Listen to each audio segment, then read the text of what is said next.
Highway પર કન્ટેનરના પાછળ truck ઘૂસી જતા કેબિનમાં ટ્રક ચાલક દબાઈ જતા મોત નીપજ્યું, જ્યારે અકસ્માતમાં ટ્રકના આગળના ભાગનો ખુરદો બોલાયો।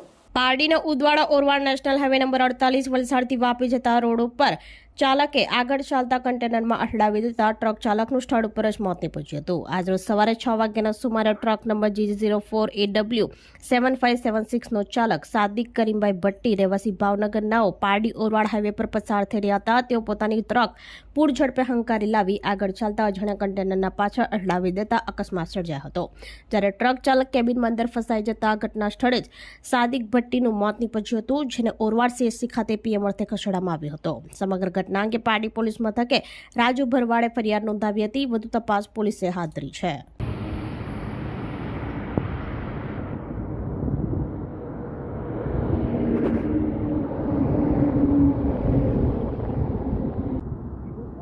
₹200 આપે છે।